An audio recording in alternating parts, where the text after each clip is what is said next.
Hello everyone. இன்னைக்கு வந்து NEET 2026க்கு கெமிஸ்ட்ரியில் 180 out of 180 வாங்குறதுக்கு நம்ம என்ன ஸ்ட்ராட்டஜி ஃபாலோ பண்ணணும் அப்படிங்கிறத நான் இன்றைக்கி சொல்ல போகிறேன்.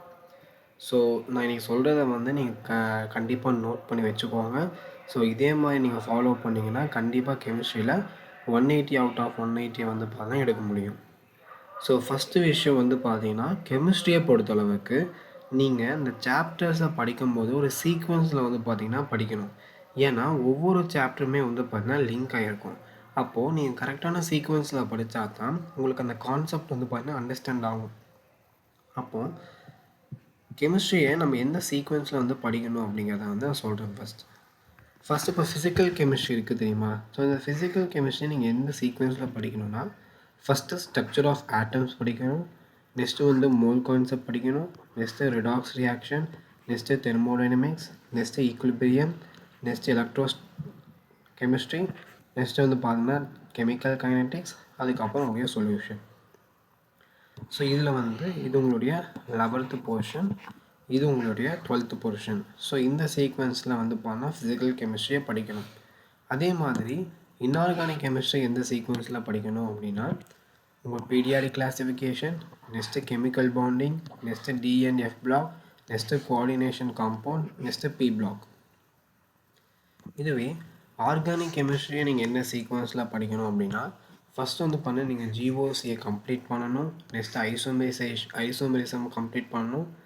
நெக்ஸ்ட்டு உங்களுடைய ஹைட்ரோகார்பன் போகணும். Next alkanes, alkenes, next alcohol, phenol, ether, next aldehydes, ketone, carboxylic acid, next amines, next வந்து பார்த்தீங்கன்னா உங்களுடைய பயோமாலிகுல்ஸ். ஸோ இந்த சீக்வன்ஸை தான் வந்து பாருங்கள் நீங்கள் வந்து ஒரு சாப்டர்ஸ் வந்து படிக்கணும். ஸோ அதே மாதிரி நீங்கள் இந்த ஆர்கானிக்குள்ளே போகிறதுக்கு முன்னாடி இந்த கெமிக்கல் பாண்டிங் சாப்டர் வந்து பார்த்தீங்கன்னா நீங்கள் ஃபினிஷ் பண்ணியிருக்கணும். ஏன்னா இந்த ஆர்கானிக் கெமிஸ்ட்ரிக்கு தேவைப்படக்கூடிய ஒரு சில கான்செப்ட், எக்ஸாம்பிள் வந்து ஹைபிரிடைசேஷன்னா என்ன, எலக்ட்ரோநெகட்டிவிட்டி வந்து பார்த்தீங்கன்னா பீரியாடிக் கிளாசிஃபிகேஷன் இருக்கும். நெக்ஸ்ட்டு கோவலன்ட் பாண்ட்னா என்ன, பாண்டில் வந்து எவ்வளோ எலக்ட்ரான்ஸ் இருக்கும், இந்த மாதிரி சின்ன சின்ன பேசிக்ஸ் வந்து பார்த்தா உங்களுக்கு கெமிக்கல் பாண்டிங்கில் தான் இருக்கும். ஸோ அதனால் கெமிக்கல் பாண்டிங் கம்ப்ளீட் பண்ணிவிட்டு ஆர்கானிக் போனீங்கன்னா உங்களுக்கு கொஞ்சம் கம்ஃபர்டபுளாக இருக்கும். நெக்ஸ்ட் வந்து பார்த்தீங்கன்னா ஒரு நாளைக்கு வந்து பார்த்தீங்கன்னா கண்டிப்பாக 3 hours வந்து பார்த்தீங்கன்னா கெமிஸ்ட்ரிக்கு ஒதுக்கணும்.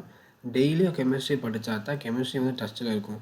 ஏன்னா எல்லா கான்செப்ட்டுமே இன்டர்லிங்கடாக இருக்கனால நீங்கள் ஏதோ ஒரு கான்செப்டை மாற்றிட்டீங்கன்னா கூட அடுத்த சாப்டர் படிக்கும்போது கொஞ்சம் கஷ்டமாக இருக்கும். அதே மாதிரி தியரிக்கு மட்டும் ஃபோக்கஸ் பண்ணாமல் 1.5 hour தியரி படிக்கிறீங்க, அதாவது 1.5 hour நீங்கள் லெக்சர் பார்க்குறீங்க. நெக்ஸ்ட்டு இன்னொரு 1.5 hour வந்து பார்த்தீங்கன்னா இந்த 3 hours சொன்னோம் இல்லையா, அந்த 3 hours இன்னும் 1.5 மணி நேரம் வந்து பார்த்தீங்கன்னா நீங்கள் லெக்சர்லாம் பார்க்கணும். நெக்ஸ்ட்டு இன்னொரு 1.5 மணி நேரம் வந்து பார்த்தா நீங்கள் கொஸ்டின் சால்வ் பண்ணணும். ஸோ இதான் வந்து பார்த்தீங்கன்னா கெமிஸ்ட்ரிக்கான வந்து ஒரு டெய்லி ஸ்ட்ராட்டஜி. ஸோ இப்போ ஃபிசிக்கல் கெமிஸ்ட்ரி இருக்குன்னா ஃபிசிக்கல் கெமிஸ்ட்ரிக்கு நீங்கள் கண்டிப்பாக வந்து லெக்சர்ஸ் பார்க்கணும். ஏன்னா லெக்சர்ஸ் பார்த்தா தான் ஃபிசிக்கல் கெமிஸ்ட்ரி புரியும். நிறையா பேர் என்சிஆர்டியை வந்து பார்த்தீங்கன்னா ஃபிசிக்கல் கெமிஸ்ட்ரிக்கு ரீட் பண்ணுறது இல்லை. எனக்கு நான் என்ன சொல்லுவேன் அப்படின்னா கண்டிப்பாக என்சிஆர்டியை வந்து பார்த்தா நீங்கள் ஃபிசிக்கல் கெமிஸ்ட்ரி கன்சிடர் பண்ணணும். ஏன்னா நீட்டில் வந்து என்சிஆர்டி பேஸ்டு கொஸ்டின்ஸ் தான் வந்துட்டுருக்கு ஃபிசிக்கல் கெமிஸ்ட்ரிக்கு. அப்போ நீங்கள் ஃபிசிக்கல் கெமிஸ்ட்ரியை வந்து என்சிஆர்டி இல்லாமல் நீங்கள் இது பண்ணல அப்படின்னு என்சிஆர்டியை ரிவ்யூ பண்ணல அப்படின்னா கண்டிப்பாக 2 கொஸ்டின் உங்களால் வந்து எழுத முடியாது ஃபிசிக்கல் கெமிஸ்ட்ரியில். அதே மாதிரி பிஒய்க்யூஸ், நீட் அண்ட் ஜேஇ இந்த பிஒய்க்யூஸ் வந்து பார்த்தா நீங்கள் போடணும். இன்ஆர்கானிக்கு கம்பல்சரி நீங்கள் என்ன பண்ணணும்னா லெக்சர்ஸ் பார்க்கணும். ஒரு சில பேர் இன்ஆர்கானிக் லெக்சர்ஸ் பார்க்கறதில்ல. பட் ஒரு சில கான்செப்ட் இப்போ வந்து கெமிக்கல் பாண்டிங் அந்த மாதிரியான இன்ஆர்கானிக் சாப்டர்ஸ் வந்து நீங்கள் லெக்சர்ஸ் பார்த்தா தான் உங்களுக்கு வந்து அண்டர்ஸ்டாண்ட் ஆகும். அதனால் கான்செப்ட் பேஸ்ட் இருக்கக்கூடிய அந்த டாபிக்ஸை வந்து நீங்கள் லெக்சர்ஸ் பார்த்துக்கோங்க. தியரி டைப் இருக்குது, மக்கப் பண்ணுறது, வேல்யூஸ்லாம் மாதிரி மக்கப் பண்ணுற டைப் இருக்குன்னா அதை நீங்கள் படிச்சுக்கோங்க. கண்டிப்பாக இன்ஆர்கானிக்கு கண்டிப்பாக என்சிஆர்டியை வந்து பார்த்தா நீங்கள் படித்தாகணும். நெக்ஸ்ட்டு வந்து பார்த்தீங்கன்னா என்சிஆர்டியை முடிச்சுட்டு நீங்கள் பிஒய்க்யூ போடணும். NEET PYQ and JEE PYQ. Next வந்து பார்த்தீங்கன்னா நீங்கள் ஆர்கானிக் கெமிஸ்ட்ரிக்கும் அதே மாதிரி தான் கண்டிப்பாக நீங்கள் லெக்சர்ஸ் பார்க்கணும். நீங்கள் எந்த லெக்சர்ஸ் வேணால் பார்க்கலாம். அதுக்கப்புறம் வந்து பார்த்தா உங்களுக்கு என்சிஆர்டியை நீங்கள் ரிவ்யூ பண்ணணும்.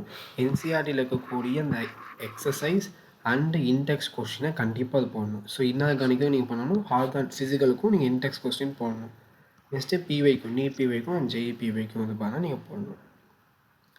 நெக்ஸ்ட்டு எந்த புக் வந்து பார்த்தீங்கன்னா ஃபாலோ பண்ணுறது அப்படின்னா, நான் என்ன சொல்லுவேன்னா என்சிஆர்டி வாங்கிக்கோங்க. என்சிஆர்டியுடைய கிளாஸ் லெவல் அண்டு கிளாஸ் 12 2 புக்கும் வாங்கிக்கோங்க. என்சிஆர்டியில் இருக்கக்கூடிய இன்ட்ரெஸ்ட் அண்டு எக்ஸசைஸ் கொஸ்டின் இது எல்லாத்தையுமே நீங்கள் போட்டு பார்த்துக்கணும். அதே மாதிரி நீட்டோடைய பிவைக்யூஸ் 1988லேருந்து 2025 இருக்கக்கூடிய அந்த பிவைக்யூஸ் வந்து பார்த்திங்கன்னா நீங்கள் போட்டு ப்ராக்டிஸ் பண்ணியிருக்கணும். அதே மாதிரி ஜேஇ மெயின்ஸ் 2019லேருந்து 2025 வரைக்கக்கூடிய ஜேஇ மெயின்ஸ் பிவைக்யூவை நீங்கள் வந்து பார்த்திங்கன்னா ப்ராக்டிஸ் பண்ணியிருக்கணும். நெக்ஸ்ட்டு வந்து பார்த்திங்கன்னா நீங்கள் லெக்சர்ஸ் பார்க்குறீங்க, நீங்கள் எந்த ஆர்டரில் படிச்சிங்கன்னா உங்களுக்கு வந்து நிறையா மார்க்ஸ் வந்து பூஸ்ட் ஆகும் அப்படின்னா, ஃபஸ்ட்டு என்ன பண்ணணும், நீங்கள் லெக்சர்ஸ் பார்க்கணும். லெக்சர்ஸ் பார்த்துட்டு என்ன பண்ணணுன்னா, லெக்சர்ஸ் பார்த்துட்டு இருக்க நீங்கள் நோட்ஸ் மேக் பண்ணணும். ஸோ நான் வந்து லெக்சர்ஸ் முடித்தா உங்களுக்கு நோட்ஸ் வந்து டெலகிராமில் ப்ரொவைட் பண்ணிடுவேன். பட் நீங்களும் வந்து நோட்ஸ் எடுக்கணும். நோட்ஸ் மேக்கிங் அப்படிங்கிறது வெரி இம்பார்ட்டன்ட் திங். உங்களுக்கு எப்படி நோட் மேக் பண்ணுறதுன்னு தெரியாதுன்னா நான் தனியாக ஒரு வீடியோ போடுறேன். நெக்ஸ்ட்டு வந்து பார்த்தீங்கன்னா லெக்சர் முடிஞ்சு நோட்ஸ் எடுத்ததுக்கப்புறம் கண்டிப்பாக ஒரு தடவை என்சிஆர்டியில் என்னென்னலாம் கொடுத்துருக்கான் அப்படிங்கிறத கோ த்ரூ பண்ணணும். நெக்ஸ்ட்டு என்சிஆர்டியுடைய இன்ட்ரெஸ்ட் அண்ட் எக்ஸசைஸ் கொஸ்டினை ஒரு தடவை ப்ராக்டிஸ் பண்ணணும். நெக்ஸ்ட்டு நீட்டோடைய பிவைக்யூவை ஃபஸ்ட்டு ப்ராக்டிஸ் பண்ணணும். நெக்ஸ்ட்டு நீட்டோடைய பிவைக்யூ எல்லாம் முடிஞ்சதுக்கப்புறம் ஜேஇ மெயின்ஸுடைய பிவைக்யூவை போடுங்க. நெக்ஸ்ட்டு ரிவைஸ் பண்ணுங்கள். அந்த சாப்டரை ஒரு தடவை ரிவைஸ் பண்ணுங்கள். ரிவைஸ் பண்ணிவிட்டு ஒரு மார்க் டெஸ்ட் கொடுங்க. ஸோ நீங்கள் மார்க் டெஸ்ட் ஃபார் மார்க் வந்து பார்த்தீங்கன்னா 75% கம்மியாக இருந்தால் மறுபடியும் லெக்சர்ஸ் பாருங்கள், ஒரு தடவை நோட்ஸை ரிவைஸ் பண்ணுங்கள். நெக்ஸ்ட்டு என்சிஆர்டி ஒரு தடவை படிங்க. Next NCERT index and exercise பாருங்கள். நெக்ஸ்ட்டு நீட் பிவைக்கு பாருங்கள், ஜேஇ பிவைக்கு இன்னொரு தடவை போட்டு பாருங்கள். நெக்ஸ்ட்டு ரிவைஸ் பண்ணி மார்க் டெஸ்ட் வேறு மார்க் டெஸ்ட் கொடுங்க. கண்டிப்பாக உங்களுக்கு 90% மேலே மார்க் வந்து ஸ்கோர் ஆகும். நெக்ஸ்ட்டு வந்து பார்த்தீங்கன்னா கெமிஸ்ட்ரிக்கு வந்து பார்த்தா நீங்கள் கண்டினியூஸ் ரிவிஷன் கொடுக்கணும். அப்போ தான் ஃபிசிக்கல் கெமிஸ்ட்ரியில் இருக்கக்கூடிய ஃபார்முலாஸ்லாம் உங்களுக்கு ஃபிங்கர் டிப்ஸில் இருக்கும். அதனால் வந்து உங்களுக்கு ஃபாஸ்ட்டாக ரிவைஸ் பண்ணுறதுக்கு ஃபார்முலா ஷீட்ஸ் வந்து ஃபிசிக்கல் கெமிஸ்ட்ரிக்கு எடுத்து வச்சுக்கோங்க. அதே மாதிரி ஆர்கானிக் கெமிஸ்ட்ரிக்கு வந்து ஆர்கானிக் ரியாக்ஷன் சீட்ஸ் வந்து நீங்கள் மெயினாக எடுத்து வச்சுக்கணும். ஸோ இது ரெண்டும் வந்து பார்த்திங்கன்னா கெமிஸ்ட்ரிக்கு ரொம்ப முக்கியம். ஸோ இப்போ வரைக்கும் நான் சொன்ன இந்த ஸ்டெப்ஸை நீங்கள் ஃபாலோ பண்ணினாவே கெமிஸ்ட்ரியில் எவ்வளோ டஃப்பாக கொஸ்டின் கேட்டாலும் உங்களால் கண்டிப்பாக 160+ வந்து பார்த்திங்கன்னா எடுக்க முடியும் 180க்கு. ஸோ இந்த வீடியோ வந்து இன்னொரு தடவை பாருங்கள். நான் என்னென்ன சொல்கிறேங்கிறத நோட் பண்ணி வச்சுக்கோங்க. நான் சொன்னதை ஃபாலோ பண்ணிங்கனாவே போதும். அதே சேம் டைம் ஒரு இம்பார்ட்டண்ட்டான விஷயம் என்னென்னா, ஃபிசிக்கல் கெமிஸ்ட்ரிக்கு என்சிஆர்டி ரிவ்யூ பண்ணாமல் விடவே கூடாது. என்சிஆர்டி முக்கியம். நிறைய பேர் ஃபிசிக்கல் கெமிஸ்ட்ரிக்கு என்சிஆர்டி ரெஃபர் பண்ண மாட்டீங்க. நான் சொல்கிறேன், என்சிஆர்டி ரெஃபர் பண்ணுங்கள். கண்டிப்பாக உங்களுக்கு 2 கொஷின்ஸ் வந்து பார்த்தீங்கன்னா தியரி பேஸ்டாக கேட்பாங்க ஃபிசிக்கல் கெமிஸ்ட்ரியில். அதனால் வந்து என்சிஆர்டி கண்டிப்பாக ரிவ்யூ பண்ணுங்கள். அதே மாதிரி இன்ஆர்கானிக் ஆர்கானிக்கு நீங்கள் என்சிஆர்டி படிச்சிருவீங்க. பட் நிறைய பேர் ஃபிசிக்கலுக்கு வந்து இந்த என்சிஆர்டி படிக்க மாட்டாங்க. என்னுடைய கைண்ட் ரெக்வஸ்ட் என்னென்னா ஃபிசிக்கல் கெமிஸ்ட்ரிக்கு என்சிஆர்டி பண்ணுங்கள். ஓகே, தேங்க்ஸ் ஃபார் வாட்சிங்.